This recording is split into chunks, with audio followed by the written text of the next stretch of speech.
Tervist, tennisesõbrad! On möödas USA lahtised tennisemeistrivõistlused, käes on esmaspäev. Tavaline argipäev hakkab jälle pihta. Kogu maailma spordimeedia üritab veel sotti saada, mis siis ikkagi nädalavahetusel juhtus. Üritame meiegi, mina olen saatejuht Gunnar Leheste ja teisel pool internetikoridore on minuga Riho Kallus. Tervist! Ja tennisetreener Rett Reimal. Tervitust! No kõigepealt selline isiklikumat laadi küsimus, et kuidas aasta esimene ja aasta viimane slammiturniir ja selle vaatamine on mõjutanud teie tervist ja eraelu? Ma ei tea, kes tahab alustada, Riho?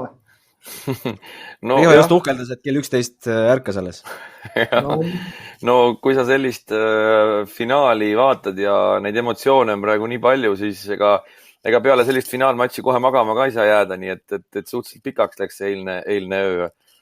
Et ega midagi pole teha, jah, et sellist tavalist rutiinset elu on päris raske elada, kui sa neid Grand Slami jälgid niimoodi öötundidel siin. Aga no mina olen päris palju kasutanud seda võimalust ka, et ma hommikul ärkan üles ja lülitan kõik igasugused telefonid ja arvutid ja raadiod välja ja hakkan siis ajamasinast mänge vaatama, et vähemalt enam-vähem normaalsel kellaajal saab toimetada. Muidu kui hommikul on siin mingid perelogistikad ja asjad ja lasteaeda lapse viimised, siis on päris keeruline öö läbi üleval olla kogu aeg. Aga Rett, sa oled ju tööinimene. No mul tegelikult trennid. No jah, mul oligi tegelikult nii, et ma laupäeval naiste finaali puhul kasutasin siis seda nippi, mis Riho rääkis, et ei suutnud, ma olin nädalast nii väsinud, et ma ei suutnud õhtul enam üleval püsida ja siis ma otsustasin, et ma lähen magama ja siis kell 6 hommikul tõusin, vaatasin naiste finaali, nii et ei teadnud mitte midagi tulemusest. Ja no muidugi meeste finaaliga läks teistmoodi, et seal ma ei pidanud vastu, et vaatasin otsast lõpuni siis laivis ära ja vaatasin pärast kõik kommentaarid ja kõik autasustamised, nii et ma läksin kell 3 magama ja peale kella 6 hommikul tõusin, et tööle minna, nii et mul on pikk tööpäev ka kella 6:30 veel, nii et väike paus on praegu. Mul läks jah, erinevalt. No oli siis igas mõttes ajalooline finaalide nädalavahetus, ühelt poolt Emma Raducanu pööras ümber igasugused ajaloolised rekordid, nooruse rekordid ja kvalifikatsioonist finaali ja võiduni jõudmise rekordid ja teiselt poolt Novak Djokovic'i ajalooliselt kehv mäng. Alustame vast mitte kronoloogiliselt, vaid just sellest, mis eile öösel toimus. Novak Djokovic kaotas Danil Medvedjevile. Skoori ei ole raske meeles hoida. 4-6, 4-6, 4-6. Püsitan sellise esimese küsimuse, et kas 20-kordne suure slammi tšempion, läbi aegade üks parimaid mängijaid ja valitsev maailma esireket põles läbi? No, ma võin vastata jah sellele niimoodi, et ma jälgisin ka igat punkti praktiliselt sellest mängust, et oma osa on muidugi sellel suurel pingel, sellest on räägitud palju, et see tohutu ebainimlik pinge, mis sellega kaasneb, et sul on võimalik saada kõigi aegade parimaks, sul on võimalik kalendri slam teha, 4 Grand Slami ühel aastal, et seal on, sa saad kõigi aegade parimaks põhimõtteliselt. Aga ei tasu siin nagu alahinnata seda, kui hea mängu tegi Danil Medvedjev, et ma arvan, siin on ma ei oskaks nad nagu öelda, panna protsentuaalselt, kui suur osa on siin Djokovic'i ebakindlusel ja Medvedjevi heal mängul. Ma paneks veits rohkem Medvedjevi hea mängu peale. Et suur osa oli ikkagi selles, et Medvedjevi suurepärane servimine, geniaalselt hea servimine, mis ei lasnud maailma parimal servitõrjel praktiliselt normaalselt tõrjemängu mängida. Et oma osa oli mõlemal, aga ma ütleks, et Medvedjev tegi suurepärase mängu, geniaalselt hea mängu. Kuidas sulle tundub, Riho? Jah, ma arvan, et tegelikult see jutt, millest räägiti siin sellest kuldsest Grand Slamist ja enne seda kuldse Grand Slami juttu võib-olla Djokovic rääkis ka ise sellest rohkem, et mingil määral võib-olla olümpia tõmbas juba need pinged natukene maha ja see olümpial kaotus Aleksander Zverevile, et ma olen ka Retiga nõus, et jah, loomulikult ajalooline võimalus ja publik igati toetas ja no ma ei ole elu sees ei ole ju näinud sellist mängu, kus sa praktiliselt matši jooksul ei näe, et Djokovic nii-öelda nagu inglise keeles kommentaatorid ütlevad, ta on niisugune needid, et tahaks publiku käest saada ikka seda aplausi ja käed ülesse ja ta ei teinud mitte ühtegi sellist žesti kogu matši jooksul. Aga ta sai publiku enda taha lõpuks ja me kõik ju nägime, mis seal matši lõpus toimus, see asi oleks võinud väga vabalt teistpidi keerata, ikkagi Danil Medvedevit ikkagi segati päris valusalt seal matši lõpus. Et selles suhtes ma olen Retiga nõus, minu jaoks pigem juba matši algusest saadik oli näha. Me kõik teame, et Danil Medvedev on suurepärane servija, aga see, kuidas ta suutis Novak Djokovic'i servid praktiliselt kohe tõrjelt neutraliseerida. Et Novak Djokovic pidi iga oma servi punkti praktiliselt mängima ja kogu aeg mängima ja Danil Medvedev suutis neid punkte domineerida ja me ei näinud ka eriti Novak Djokovic'i leibsuhteliselt, et ta sealt tagakäega neid jooni lööks, see tal väga ei õnnestunud ja Danil Medvedev suudab suhteliselt sarnast tennist mängida selles mõttes nagu ka Novak Djokovic, et ta seda väljakut ei ava, hoiab selle väljaku kinni, aga mängis täpselt samamoodi üli enesekindlalt ja ootas oma momenti, et ikkagi parem mees võitis minu arust eile. No absoluutselt, et ma lisaks sellega juurde, et nagu sa täpselt ütlesid, et väga suur vahe oli just kohe tuli servigeimidest tuli sisse väga-väga suur vahe, et ütleme, väga suur on suhteline mõiste, aga arvestes neid vahesid, mis seal tipus üldiselt on, oli seekord servi vahe oli väga suur, et kuidas Medvedevil tekkisid võimalused Djokovic'i servil koheselt.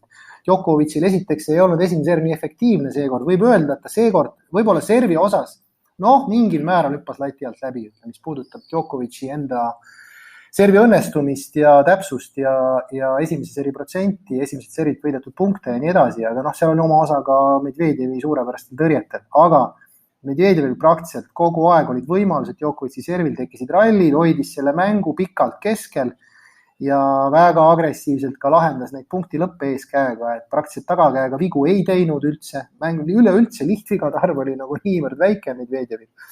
Ja sisuliselt dikteeris pallivahetusi, võib öelda, mis on suht haruldane, et tavaliselt pikkades pallivahetustes Djokovic nagu pääseb dikteerima, siis seekord oli vastupidine.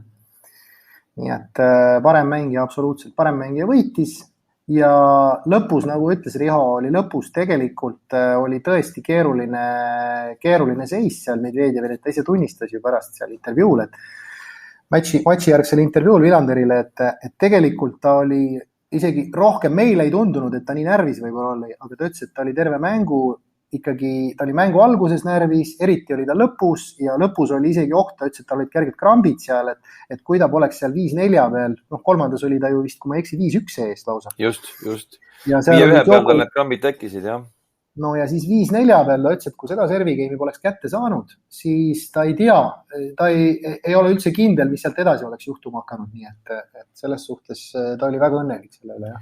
No kes mängu nägi ja jälgis, siis üks võib-olla viga, mis loomulikult see on raske, kogu su võib-olla elu ja karjääri jookseb silme eest läbi, kui sa oma esimest slam'i matšpalli mängid, aga üks suur viga võib-olla oli see, et Danil Medvedev jäi ootama, et ta saaks selle publiku vaikseks ja see tuli jõle pikk paus tuli sinna sisse ja sinna sealt see topeltviga tuli ja teine topeltviga veel matšpallilt, nii et aga ta õnneks parandas selle vea järgmises servigeimis, et ta ei jäänud enam seda publiku vaikust ootama, sest see publik oli päris hullumas seal ja hirmsasti tahtis seda matši loomulikult edasi näha.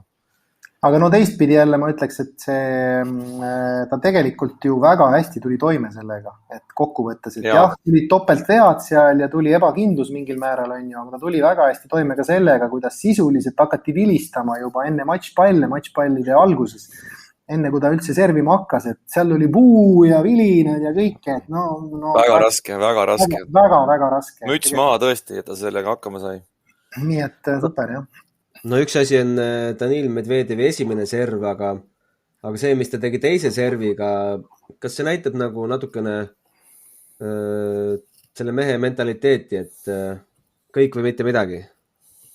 Ma ütleks selle kohta niimoodi, et seal oli seda võib jagada kaheks, et mis oli mängu esimeses pooles ja mis oli lõpus. et ta võib-olla mängu esimeses pooles oli see pigem see, et kuna ta oli enamasti seal kas 30-0, 40-15 või 40-0 ees, siis ta oli niivõrd kindel endas, et ta võib lubada sellist agressiivset servi. Ja pluss see protsent oli seal nii kõrge ka.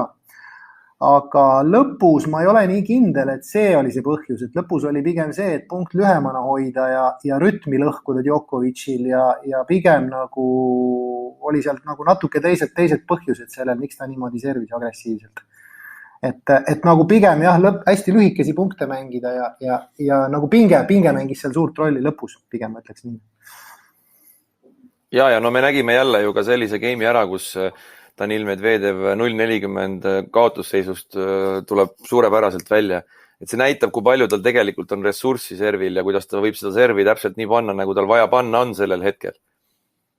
No minu jaoks oli tegelikult üllatus ikkagi see, et kogu see mentaliteet, võib-olla otseselt mentaliteet ei olnud üllatus. Ma enne siin arutasime ka omavahel, et kes üldse Djokovici võita võib, et meil treenerite ringis siin ka, siis jäi arvamus, et pigem nagu Medvedev on see ainukene kandidaat ja just see suhtumine kohe esimestest punktidest peal oli näha, et ta usub, ta on endas kindel, tal ei ole aukartust, ta naglalt, nagu öeldakse, nagu täiesti julmalt läks peale ja oma servi game'ides oli seda nagu eriti hästi näha, kui enesekindel ta oli, kuidas ta tegelikult praktiliselt läbi terve mängu. Ma pole näinud isegi teda nii hästi servimas, kui päris aus olla. Just siis oli seda hästi näha, et kui päris mitmes game'is, tema servi game'is oli pärast, kui mäng edasi läks, oli kas siis Djokovic sai seal 15-0 ette või ta tegi seal tasa 30 või tasa 15. Sellele järgnes alati ühele Djokovici õnnestunud punktile järgnes väga enesekindel äss Medvedevilt. Väga tihti tuli sealt kohe juurde äss, et ta elimineeris selle ühe õnnestumise superservidega kohe ära. Et selles suhtes oli nagu see servimine oli muljet avaldav. Ja pluss oli statistika seal ka, mida näidati Eurospordi pealt, seda, kui hea platseering tal oli. Sest kui sa tahad, et sul maailma parim tõrjuja on vastas, sa tahad oma servigame'i kindlalt hoida, siis tal oli, kui ma ei eksi, siis oli tal 85% esimestest, üleüldse 85% servidest, kui ma ei eksi, oli äärtesse löödud kõik. Et muidu kui sa labida peale, reketi peale lööd Djokovicile, siis sealt tuleb enamasti, tuleb 90% tõrjeid, tuleb pikalt tagasi, aga seal ei olnud lihtsalt löögi ulatuses enamikud pallid. No vaadates ikkagi jah seda eilset mängu, siis minule, ma julgeksin küll öelda selles mõttes ajalooline Grand Slam, et minu jaoks nii-öelda 3 suure valitsemise aeg on nüüd nagu läbi. Ma ei ütle seda, et Novak Djokovic ei võiks veel Grand Slamme võita, aga see läheb ikka üha raskemaks ja raskemaks ja raskemaks. Et ma ise siin ka turniiri eel julgesin välja käia Aleksander Zverevi nime, keda mina pakkusin üldse turniiri võitjaks. Aleksander Zverevi poolfinaalmatš oli võib-olla sellist sorti mäng, kus võib-olla oleks paralleele hea tuua, kui 2 koera pannakse kuskile puuri kinni või nagu minnakse boksiringi, et enne kui matš pihta hakkab, on juba silmavaatest selge, kes kelle kõri läbi närima hakkab, et natukene oli seal seda vana Aleksander Zverevit taaskord väljakul näha ja ta oli minu jaoks, ta oli natukene nagu riietusruumis juba läbi põlenud Djokovici vastu, et ta ei saanud sellist enesekindlust näidata, nagu ta on siin pikalt näidanud, et sa oled ikkagi selles Novak Djokovici puuris, mis on siis Grand Slami peaväljak ja poolfinaalis ja tema seda nii-öelda mentaalselt võib-olla ei pidanud vastu, aga Danil Medvedevi puhul tõesti, nagu ütles ka Rett, et ta on selle finaali juba üle elanud sellel aastal seal Austraalias ja ta, nagu ta ütles ka, see oli tegelikult läbikukkumine tema jaoks, et ta ei jätnud endast kõike sinna väljakule ja ta teadis, mis ta tegema peab ja kuidas ta Novak Djokoviciga mängima peab ja see mäng oli võib-olla selline nii-öelda künkast ülesaamise mäng nüüd.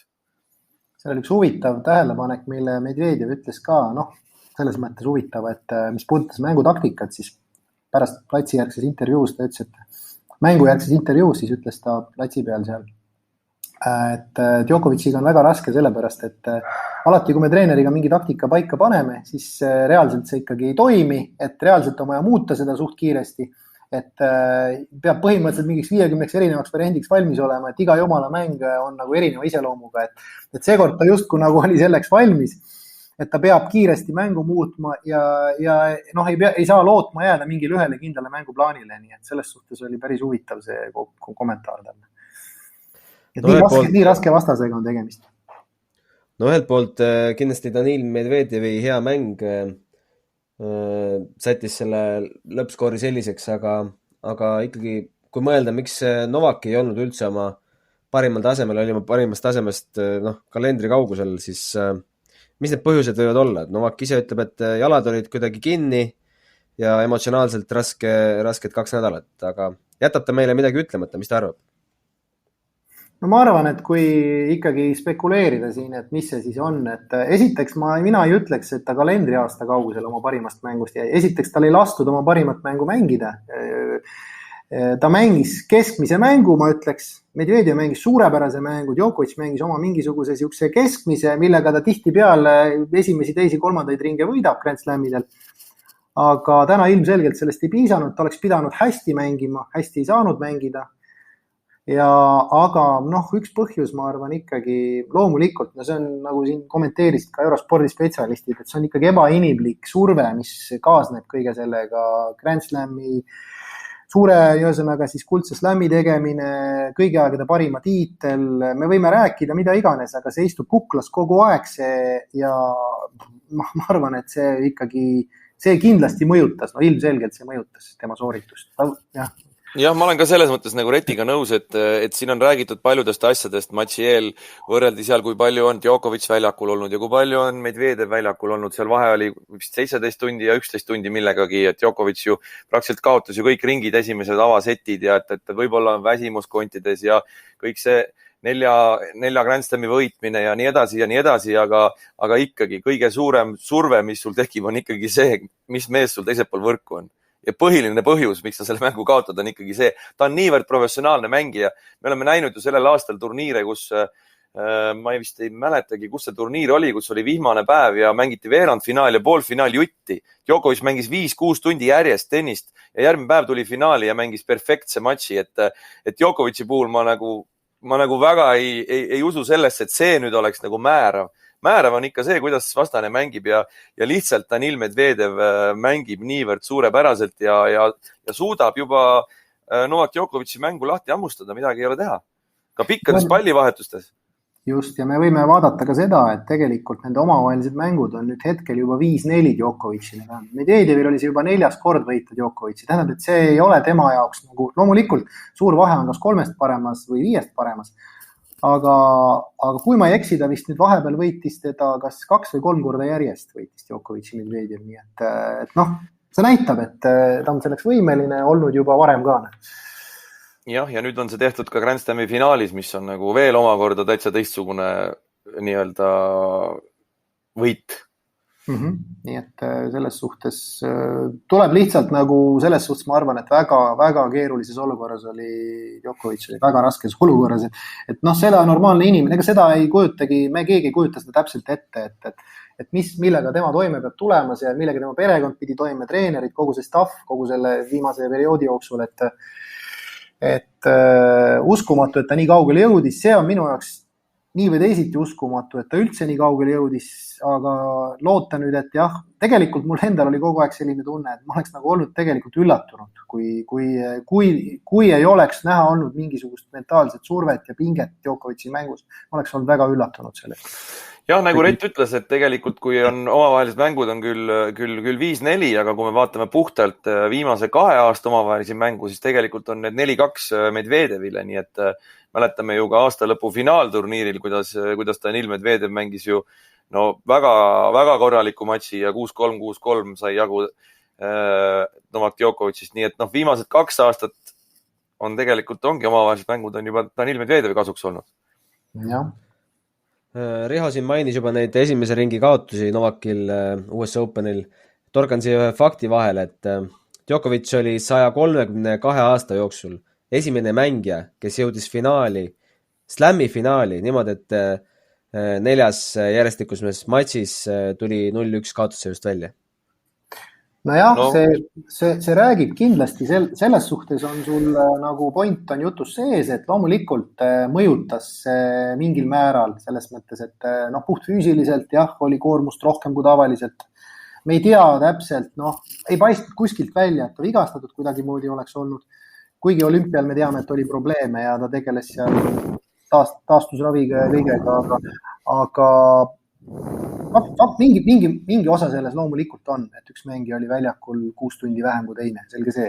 Aga see ei ole määrav, ma arvan. Ei ole absoluutselt määrav ja ma tahtsin just öelda, võib-olla tennisesõbrad, kes rohkem tennist jälgivad ja Grand Slami ja Novak Djokovic'i mänge, siis oi, kui palju on neid matše olnud, kus tuleb võib-olla mees, kes ei olegi nii suur nimi, võidab esimese seti, avaseti ja on juba rusikad püsti ja siis, üllatus, teises setis kiire breik ja 6-2 sett Djokovic'ile. Neid matše on nagu lõputult palju olnud. Me oleme nagu neid väga palju näinud. Ma eile just seda mõtlesin ka, et Medvedjevi kohta ka, et jah, võita esimene sett, see on kõva sõna, aga mis hakkab toimuma teise seti alguses?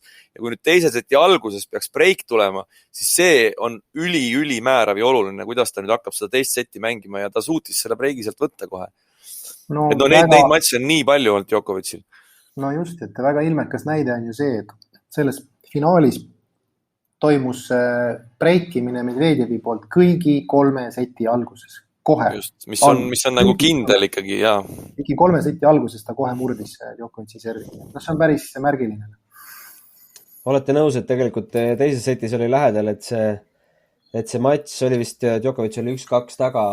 Jääks üldse niimoodi pooleli, nagu ta Djokovic'il on varem jäänud, et mäletate, ta hakkas ühte palli peksma. Aga kui sealt jooksis pallipoiss välja, siis ta selle tegutsemise jättis pooleli.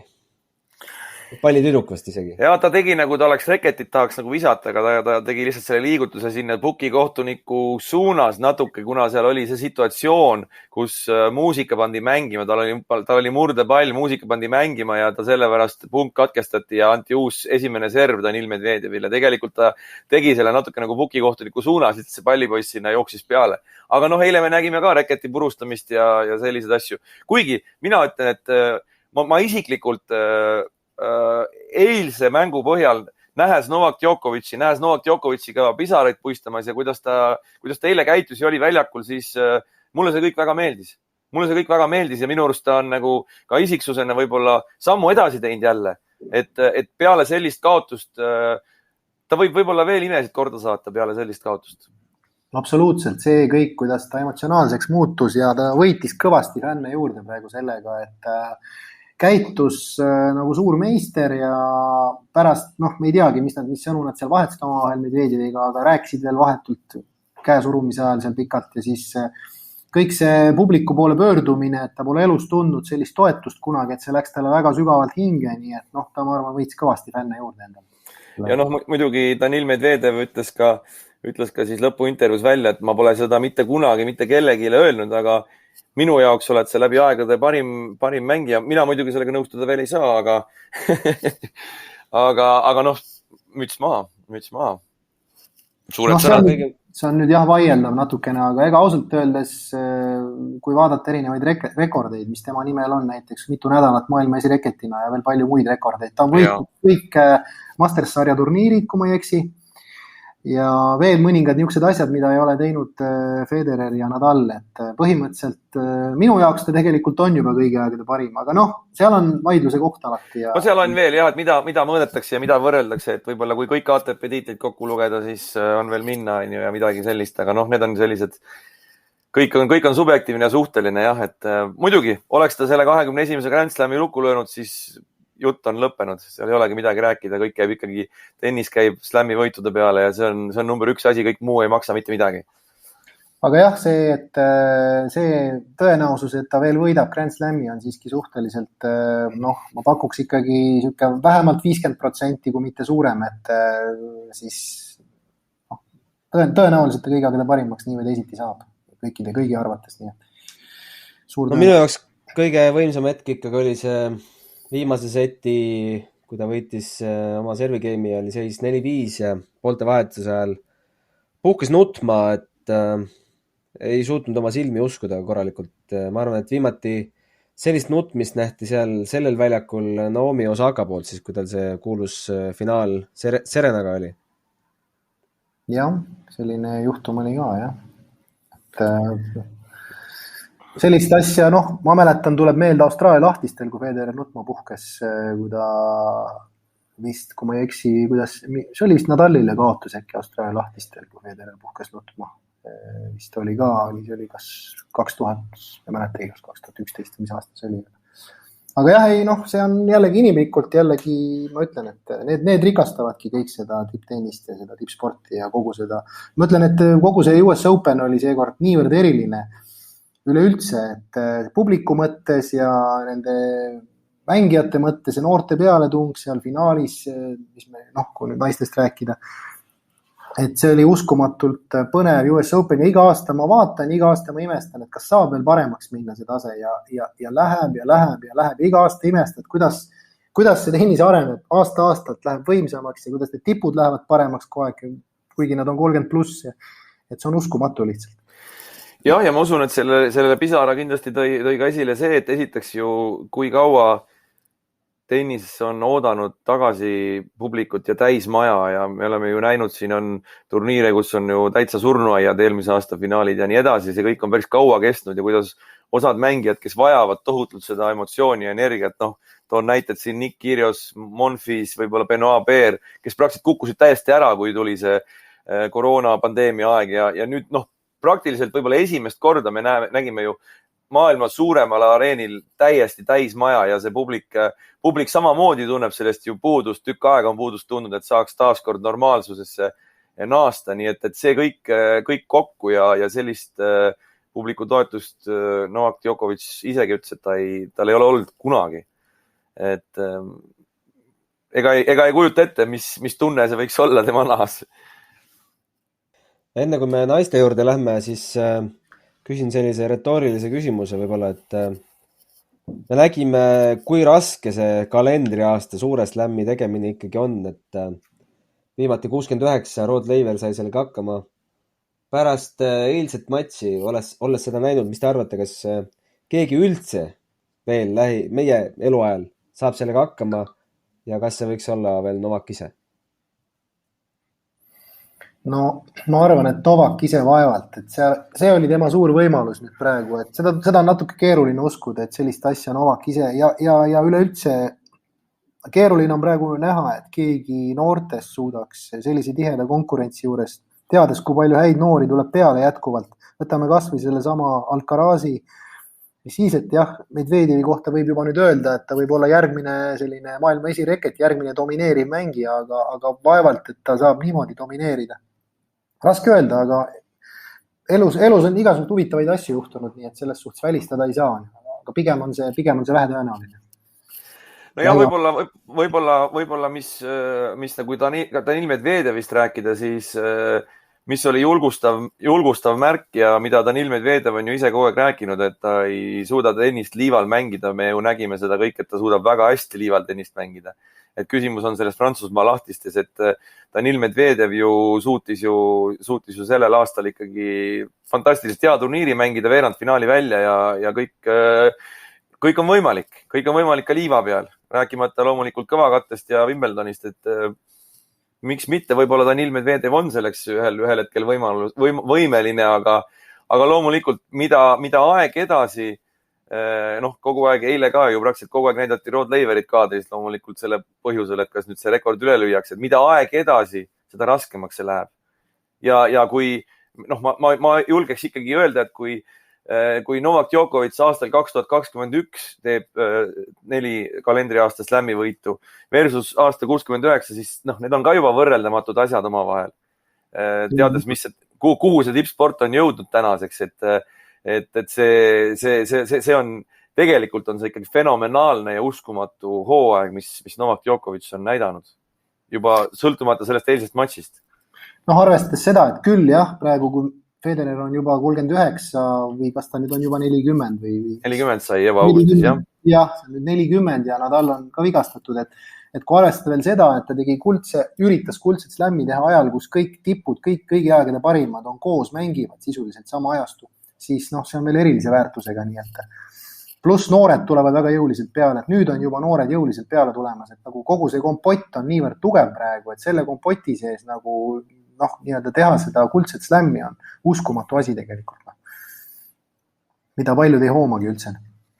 Ja see tundub nagu tagantjärgi vaadates, eks ju, kui sa nagu võib-olla hakkad vaatama, mis on nagu toimunud. Me mäletame ju Austraalia lahtistel, kui Novak Djokovic alustas oma esimest Grand Slami ja mängis Taylor Fritzi vastu, praktiliselt oli ju, ei saanud väljakul liikuda ja oli juba settidega, kas ta oli 2-1 settidega vist taga ja praktiliselt oli kätt ära surumas ja ta suutis sellest mängust välja tulla. Küsimus oli, kuidas ta üldse seda turniiri jätkab.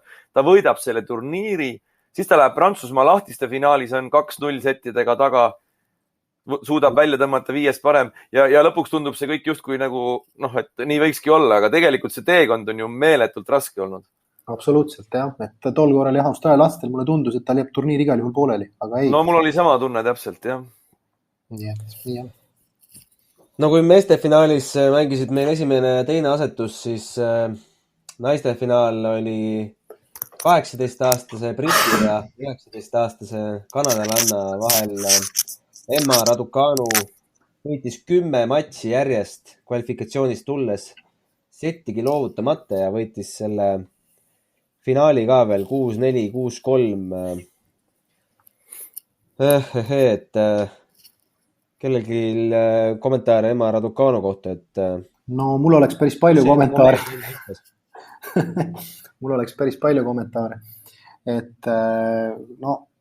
seal juba paljud eksperdid arvasid, et see on selline asi, mida ma ei kujuta ette, kas lähemate aastakümnete jooksul keegi üldse kunagi korrata suudab, sest et võita 10 mängu niimoodi, tulla kvalifikatsioonist, esiteks pole keegi võitnud turniiri kvalifikatsioonist tulles, võita niimoodi, et kvalifikatsioonis vist üks sett oli 7-5, ülejäänud olid kõik väiksema skoori, suurema eduga, pluss põhitabelis ükski sett ei olnud võidetud napimalt kui 6-4.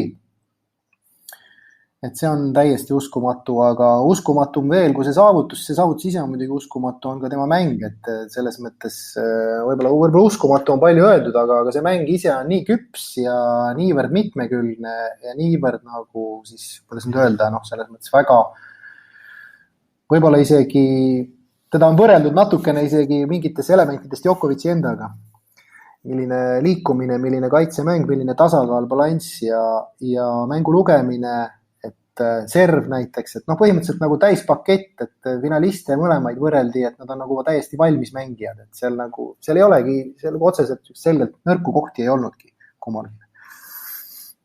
Enne kui sa, Riho, jätkad, siis see kvalifikatsioonimatš, mis oligi tal kõige raskem matš võib-olla selle mäng, numbriliselt Grusiin Mariam Polkvatse vastu 6-3, 7-5 kvalifikatsiooni teises ringis. Jah, ma ka kuidagi, kui seda finaali vaatasin ja ma tooks siia juurde ka Leila Fernandese, et ma olen tükk aega mõelnud, et kui Nadal ja Federer on juba tükk aega siin nii-öelda lõpetamise piiri peal olnud ja see olukord on päris keeruline, et päris suur amps nagu sellest tennisest võetakse ära sellega, et kes selle tühimiku täidaksid. Siis kui ma seda finaali vaatasin, siis ma ütlesin, et võt need 2 tüdrukut selle tühimiku täidavad, et nad on sellised karakterid, sellised isiksused, nad nagu meeletult rahvale meeldivad. See on nagu üks asi, sa võid hea mängija olla, aga kui sa oled selline isiksus, kes ka rahvale meeldib ja nagu me nägime neid naeratusi ja kõik meedia kirjutab nendest tüdrukute naeratustest ja neid pilte oli kõik kohad täis, siis see on tennisele tohutu kingitus, et need tüdrukud ennast sinna finaali välja mängisid, üks asi. Teiseks, et see võit selline tuli ja mina usun küll, eks siin on palju spekuleeritud naiste tennise puhul, et me näeme, tuleb üks tüdruk ja järgmine kord teda ei ole ja siis tuleb jälle järgmine ja jälle ei ole. A la nagu siin Jelena Ostapenko on olnud ja neid näiteid on veel ja veel, siis kuidagi nende tüdrukute puhul on mul sisetunne teistsugune. Nii Emma Raducanu kui ka Leila Fernandese koha pealt, et ma arvan, et neid tüdrukuid me ikkagi näeme veel ja need tüdrukud on võimelised neid Grand Slamme siin mõlemad võitma. Ma ei oska öelda, selline emotsioon ja tunne mul neid nähes tekkis, sest Emma Raducanu, rääkimata sellest, et ta turniiri alguses oli maailma 150 reket ja nüüd on 23. Ta oli ju mõned kuud tagasi, ta oli 300 ei tea kus ja ta mängis ITF turniire alles suvel. $25,000 ITF turniire, kus meie tüdrukud mängivad. See kõik oli alles mõni kuu tagasi. Et see on ikka, see on muinasjutt, sellised asju, ma olen Retiga nõus, et kas sellised asju üldse kunagi juhtub.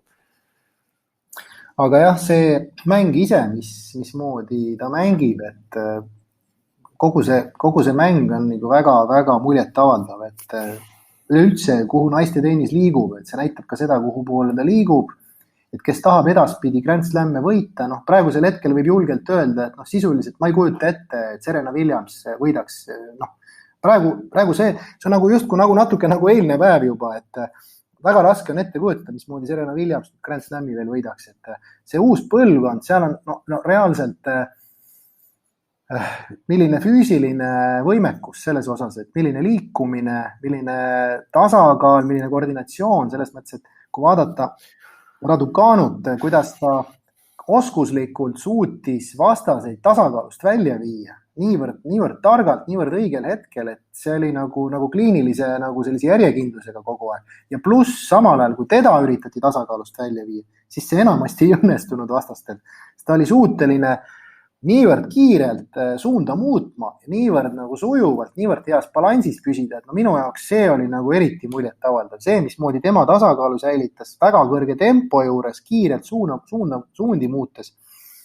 See on nagu naiste tennises ikkagi üsna harva esinev nähtus, et ja sellised tüdrukud hakkavad, tõenäoliselt selliseid tüdrukuid tuleb veel ja veel tulevikus, kas nüüd päris täpselt selliseid, aga ütleme, see trend on sinna poole, füüsiliselt väga mitmekülgsed, võimekad, hästi servivad, osavad, võrgus käivad vajadusel, mitte et nad kogu aeg käiks, aga mõlemad on võimelised, näitasid, et on võimelised väga hästi ka võrgus mängima, kaitses mängima, liikuma, kõik, et see pakett, see füüsiliste võimete pakett läheb nii laiaks, et väga raske on sellistel mängijatel, ühekülgsetel mängijatel edaspidi Grand Slamil finaaligi jõuda üldse.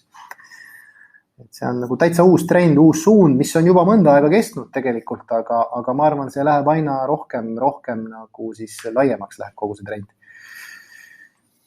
Ja üks tüdruk võib-olla, kes kohe meelde tuleb, kellel küll Ameerika lahtised kõige paremini ei õnnestunud, aga kelle võib siia võib-olla ka välja tuua, on seesama Cory Gauff, ameerikanna.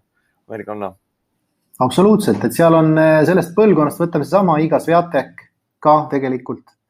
Ja järjest seal võib tuua 5-6 nime ja neid nimesid tuleb sealt alt juurde kogu aeg. Et ütleme, võtame kas või meie Kaia Kanepi või Anett Kontaveidi, võtame selle sama Sakkari, ütleme, et kui praegu naisi vaadata, siis hetkel veel veerand 8 hulgas, veerand finaalis olid ikkagi 6 väga tuntud nime.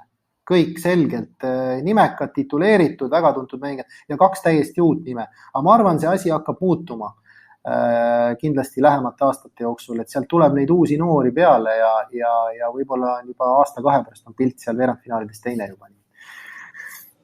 No üks viktoriini küsimus, kindlasti te oskate vastata, kui olete siin viimastel päevadel Eesti tennise meediat jälginud. Aasta 2016 ja Vierumäki 4. kategooria noorteturniir, veerandfinaal. Raducanu kaotab skooriga 6-4, 4-6, 1-6. Kellele? 2016 ITF 4. kategooria noorteturniir. 2016, see on siis 5 aastat tagasi. Sinu õpilane Rett äkki või keegi? Ei, seal 2002 sünniaasta on Raducanu, peaks olema.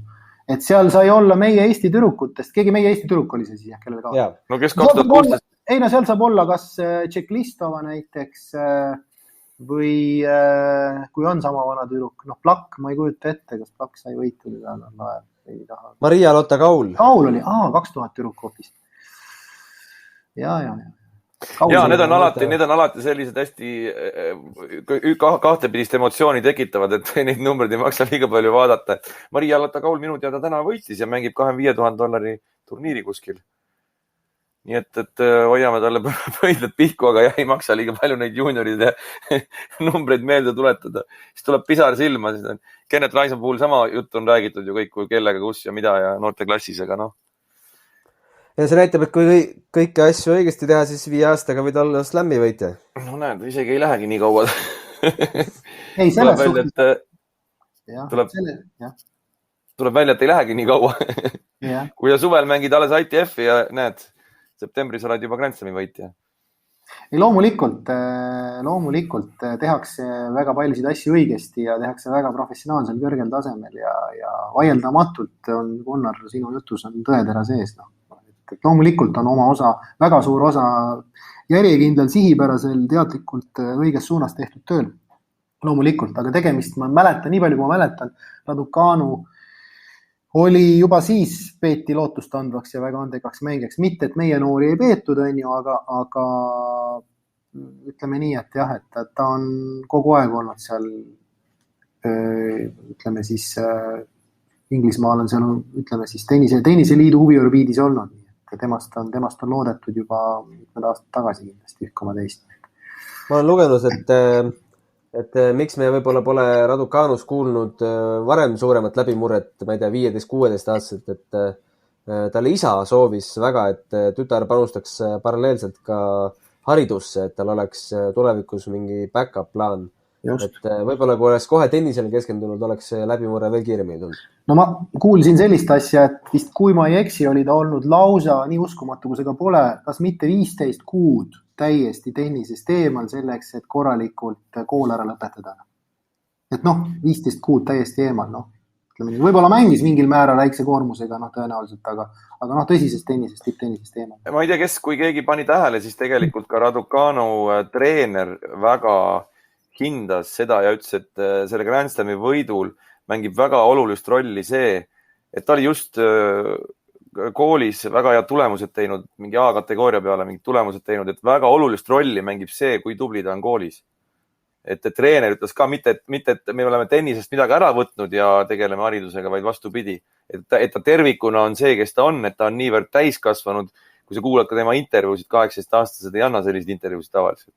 Siis kõik see on oluline ettevalmistus, et sa saaksid selliseks küpseks mängijaks nii noorest peast. Nii et väga õige tee. Absoluutselt, jah. Nõus täiesti sellega. Ja Raducanu karjääri on ju väga suures osas kujundanud ka Nigel Sears, mis näitab veel korda, millise eksperdiga Anett Kontaveidil päris pikalt tegemist oli. Absoluutselt, jah. Ja ütleme üldse, LTA teeb väga head tööd ja seal on juba need viljad vaikselt tulevad ja kogu aeg on räägitud, et miks sealt, sinna on tohutult rahasid panustada, et miks sealt rohkem mängijaid ei tule, aga ma arvan, et neid mängijaid hakkab tulema üha rohkem sealt Suurbritanniast ka. No sidudes siia saate lõppu finaali koosseisu natukene ka meie mängijatega, siis me oleme korduvalt näinud, kuidas meie mängijad kaotavad siin varasemates ringides hilisematele finalistidele või isegi võitjatele. Siis kes oleks osanud arvata, et mitte Anett Kontaveidi vastases, kes Anetti alistas, tuleb finaali vastane, vaid tuleb hoopis Kaia Kanepi alistanud Leila Fernandesest, eks? Jah, ma kahjuks Kaia mängu Fernandesiga ei näinud, mina nägin küll Anetti mängu Sviatekiga, aga jah, seda ma kommenteerida ei saa. Olin vist, kui ma ei eksi, oli sel ajal Eesti võrkpallikoondise mängud, EM-mängud ja siis ma olin seal ka paralleelselt. No ma vaatasin selle mängu ära ja seal oli üks õnnetu vihmapaus teises setis. Tegelikult Kaia sai oma mängu teises setis paremini käima, sai ka breigiga ette, aga tuli Kaia eduseisul tuli vihmapaus. Ma ei mäleta, kas see seis oli 3-1 või 4-2 või mingi selline seis oli seal. Ja ka varem oleme näinud neid, et need vihmapausid ja selline, ta on natukene võib-olla aeglasema alustamisega kui teised mängijad Kaia, et see kuidagi peale seda vihmapausi ta ei saanud seda rütmi kohe kätte, mis tal enne seda oli, et tal võttis kogu see esimene set ja teiseti algus, siis ta leidis selle hea rütmi ja Kaia ju õnnetu asi oli see, et Anett sai ju suurepärase turniirivõidu ja matši alla Clevelandis, aga Kaia ei saanud neid mänge, Kaia oli liiga vähe mänginud. Et ma hirmsasti hoidsin pöidlat pihku, et ta need 2 esimest ringi võidaks, et siis ta võib juba Osaka vastu võib juba väga huvitavaks minna. Aga jah, tagantjärgi vaadates, kelle vastu ta mängis, 7-5, 7-5 kaotada Leila Fernandesele ei ole paha. See näitab, missugune potentsiaal on Kaia Kanepil, kes on 36-aastane ja Gunnar, sulle mälumängu küsimus, kes on temast vanem, sest edetabelis eespool, tead sa? Vanem ja edetabelist eespool? Jah. Veenus? Nii, ei, Veenus ei ole edetabelist eespool, Veenus ei ole üldse top 100 enam. Kes on temast eespool, tabelis eespool temast? No mis ta on 70 midagi praegult, jah? Ta on 70, jah, kuskil 70 piiri peal. Gerber ei ole. Ei. Okei, Serena Williams loomulikult. Serena Williams on 39-aastane, aga Serena Williamsi tänasel karjääril on juba väga palju küsimärke, eks ju. Kaia ikkagi mängib veel ja top 100 on ainult üks mängija, kes on temast tagapool Kuznetsova, kes on sama vana, 36-aastane, nii et see näitab ikka, mida tegelikult, mida Kaia teeb, see on uskumatu, tegelikult see on ikka uskumatu.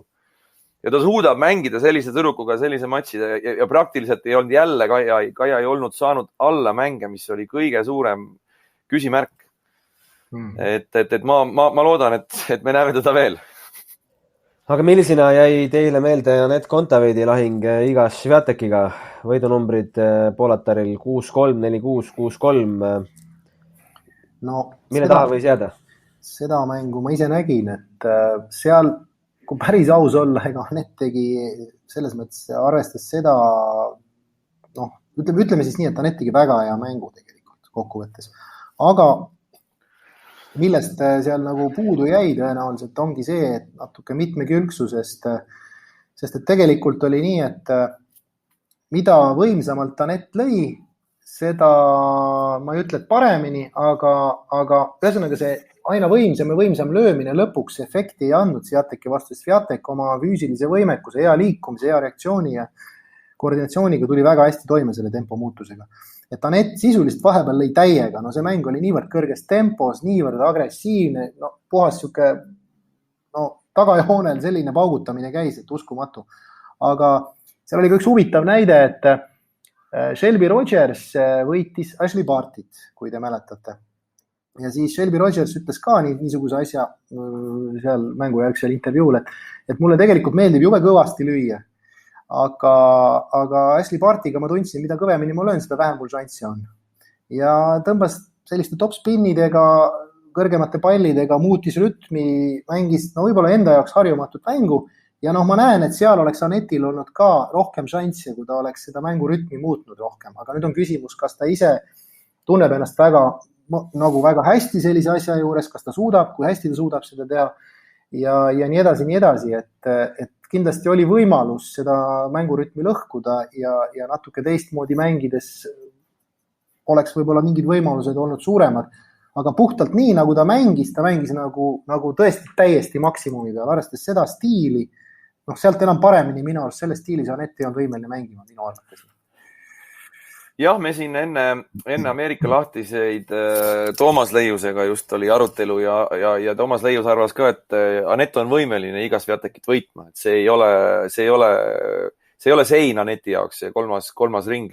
Eriti just vaadates seda, mida Anett tegi Clevelandis. Et Clevelandi turniiri võib-olla 2 matši, mis ma eriti välja tooksin, mida me ka Leiusega vist kommenteerisime mõlemad, värske olümpia paarismängu kuldmedalisti Kateriina Siniakovaga matš veerandfinaalis ja Sara Sorribes-Tormoga matš eriti poolfinaalis, kus ma esimest korda või me nägime just seda, kuidas Anett oli võimeline oma mängutaktikat totaalselt muutma ja oli võimeline ka tempot alla tõmbama, mängima pikemaid punkte, otsima hetki ja ei olnud tal võib-olla, Aneti mäng on võib-olla olnud varasemalt selline natuke ühekülgsem ja rohkem selline ründavam ja taktika selline lühemad punktid ja tahaks kiiremini punkti ära lõpetada, siis see turniir oli, nagu ütles ka Toomas selle kohta, et tihtipeale, kui sul uus treener tekib, siis need muudatused võivad toimuda koheselt ja minu jaoks see oli muudatus Aneti mängus, et väga positiivne muudatus. Küsimärk loomulikult Aneti puhul on tegelikult see, ma arvan, et tal ei ole ka mitte mingit seina selle mõtte sees, et jõuda ka top 10 hulka. Seal tuleb teha samm kindlasti edasi füüsilises nii-öelda konditsioonis, et kui see on väga raske töö ja see võtab aega, neid asju ei saa muuta üleöö, aga ütleme, kui vaadata aasta perspektiivis ja kõvasti vaeva näha, siis Anett on võimeline üllatama kindlasti. Absoluutselt 100% sinuga nõus, et ma tahtsin ka selleni jõuda, et kui nüüd vaadata veel tagasi korra sellele mängule Swiatekiga, siis kui ikkagi mängu tempo läheb nii kõrgeks, nagu nad seal selle tempo ajasid, siis ju läheb erakordselt oluliseks, muutub kogu see liikumine, balanss, tasakaal, kõik need füüsilised näitajad, et seal lihtsalt kuskil tulebki piir ette hetkel, et kui sa mängu väga kiireks ajad ja mingisuguste muude elementidega, ütleme, et sa mitmekülgsuse arvelt sealt kuskilt. Ühesõnaga kokkuvõte on see, et üks pool on kindlasti füüsiline pool, teine osa on kindlasti, ja see on seotud, need asjad on omavahel seotud, on see mängu mitmekülgsemaks muutmine, sest et fakt on see, et see uus põlvkond, ta mängib väga füüsiliselt atraktiivset tennist, väga head liikumisega tüdrukud tulevad peale aina paremad, füüsilisest konditsioonist tüdrukud tulevad peale aina mitmekülgsemad tüdrukud ja loomulikult paneme siis sinna juurde selle servi ka kindlasti. Servi muutmine mitmekülgsemaks, nii-öelda veel paremaks, eks. Teine serv eriti, et tegelikult Anett on ju hakanud ka paremini servima. Ja just, et Clevelandi turniir ja väga hästi servis seal. Ja, et esimene serv ja ka teist servi on hakanud seal varieerima rohkem. Clevelandis ma vaatasin, isegi hakkas ka teisel servil varieerima rohkem. Et ta nõus Rihoga, et ta on hakanud mängu varieerima rohkem ja selles suunas peab liikuma. Ja see sama paarismängus osalemine, ta vahepeal mingi perioodi nüüd jälle osaleb. Ma arvan, et see on õige samm osaleda ka paarismängudest. See annab jällegi väikse sellise tõuke mängu mitmekülgsemaks muutmise poole. Mis mulle Aneti viimastest intervjuudest on kõrva hakanud, et uus treener Dmitri Tursunov on toonud selle mängulusti uuesti silmadesse tagasi, mis vahepeal ta tunnistas, et oli kaduma läinud, et sellest ju tegelikult hakkab kõik pihta. Jah, ma kuulsin ka seda, et absoluutselt see on väga oluline. Kindlasti. Ja, ma pean ka ausalt tunnistama, et ega ma selles mõttes olin päris mures Aneti pärast, et Wimbledoni turniir, kus tal väga ei õnnestunud, oli viimane ju võit oli Wimbledonis, siis pikk paus, siis tuli olümpia, kus tuli kohe kaotus ja nüüd enne Ameerika lahtiseid see üks turniir, eks ju, et kuidas ta nüüd ree peale saab, et kui seal oleks ebaõnnestunud, ütleme esimestes ringides, oleks võinud mentaalselt üliraske olla New Yorki mängima minna. Et mul on nagu jube hea meel, et ta tegelikult ikkagi sai nagu ree peale tagasi väga kiiresti. Absoluutselt jah, et see Clevelandi turniir oli väga olulisel kohal ja muidugi ei maksagi, jällegi joom selle füüsilise poole peale, et ei maksagi alahinnata seda matšide arvu, mis tal järjest oli seal, et seal vahed olid väga väiksed, et turniiri võit, siis praktiliselt paar päeva vahet hakkas Grand Slam peale ja siis lõpuks tuligi seal see raske matš Sviatekiga. Tõenäoliselt oli juba ka füüsiliselt oli suhteliselt piiri peal seal, ma arvan, et kindlasti see mängis ka oma osa, et ta oli suhteliselt väsinud, ma arvan. Igatahes ootame huviga järgmisel nädalal toimuvat Ostrava turniiri, kus Anett peaks olema üles antud. Loodame, et sinna läheb ka, aga mida veel väga suure huviga kindlasti ootame, võib-olla paljud kuulajad ei teagi, et sel nädalal on toimumas Davis Cupi lahing Šveitsiga Šveitsis, Zürichis, oli vist Zürichis? Ei ole Zürichis. Piil oli vist see linn kuskil. Jah. Eesti poolt on väljas Vladimir Ivanov, Danil Klinka, Mattias Siimart, Siim Troost, Mark Lajal ja vastaste nimekaim mees on Henri Laaksonen, maailma 130 reket.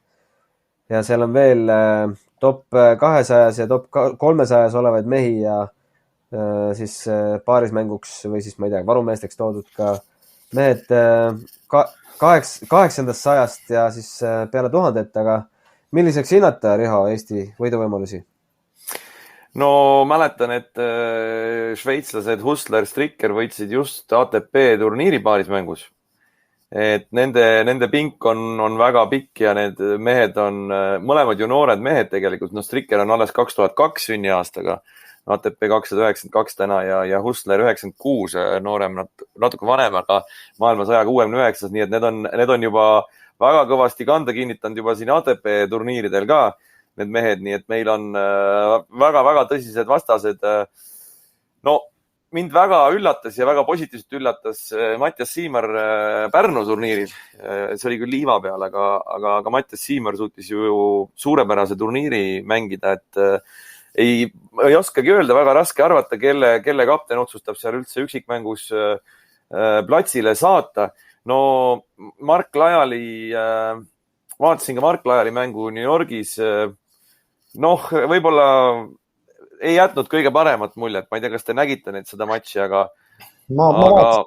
jah, et ma ei tea, võib-olla Rett oskab rohkem kommenteerida, aga aga noh, muidugi loomulikult need tulemused, mis Mark on teinud viimasel ajal, need on ikkagi väga-väga positiivsed ja sellisel tasemel mängijaid meil Eestist ju me teame, kes need olnud on. Meil on olnud Kennet Raismaa ja Jaak Põldmaa on nii kõrgel olnud juunioride edetabelis nagu Mark, nii et noh, lootused on suured kindlasti meie poiste suhtes ja ka Siim Troost ja Danil Klinka on väga hästi mänginud, nii et noh. Aga muidugi väga raske ülesanne. Ma Lajali mängu, ma nägin jah, Lajali 2 mängu tegelikult lausa, et ühte mängu nägin poolt mängu teist poolt, see oli siis tema nii-öelda teise ringi mäng ehk tema esimene mäng, siis seda Liloviga mängu nägin siis tervenisti praktiliselt. Et aga jah, eks see sama Grand Slamide kogemus ja suurte mängude kogemus, eks see on asja üks külg ja tõenäoliselt, me ei tea täpselt kuidagi, mis füüsilises konditsioonis ja kas tal tervis kõik 100% korras oli, ma ei oska seda kommenteerida, aga tundus jah, et natuke rabe oli see mäng, et lihtvigade osakaal oli päris suur seal, et ta natuke ebastabiilne paistis olevat hetkel, et kuigi ta on seda Lilovit on võitnud minu teada vist sel aastal mingil esimese kategooria turniiril kuskil on võitnud seda sama mängit, kellele ta kaotas 16 hulgas. Et iseenesest ei oleks sellest ka midagi võimatut olnud, aga konkreetselt see mäng jäi ta jah selgelt puhtalt nagu mängukindlusega jäi alla, et seal on lihtvigade arv oli natuke liiga suur. Aga need matšid siis Davis Cupil reedel ja laupäeval toimuvad. Kui võidame, pääseme edasi, Riho, ütled kiiremini? No tegelikult Davis Cupil ju see formaat natuke muutus, et kui meie parimad tulemused on kogu aeg olnud nii-öelda Euro-Aafrika tsooni teises grupis, siis nüüd on ta nüüd nimetatakse seda, siis nüüd on see World Group 2 ehk siis maailma teine grupp, et kus me ei ole ta on küll nagu põhimõtteliselt samal tasemel, aga ta on ikkagi maailma liiga, nii et me esimest korda mängime nii-öelda nagu maailma liiga teises grupis. Et juhul kui me kaotame, siis me mängime jälle siis ülemineku mängu, kas me jääme püsima või ei jää püsima. Need matšid peaks olema minu teada vist kevadel. Aga kui võidame, siis on ka mingi ülemineku mängu või siis on lihtsalt teine ring? Kui võidame, siis mängime minu teada edasi järgmist ringi. Ja siis on järgmise ringi mäng edasi, jah. Aga see oli seekordne saade. Aitäh kuulamast. Tuletame veel meelde, et kust iganes meid kuulate, saab seda teha SoundCloudist, Google Podcastist, Apple Podcastist, iTunesist, Spotifyst ja mujalt. Siis seal peaks olema ka alati subscribe'i nupp. Vajutage seda. Saate kohe teada, kui meil uus saade on üleval, mis võib juba juhtuda kohe pärast Davis Cupi matše, nii et püsige meiega ja kena päeva jätku!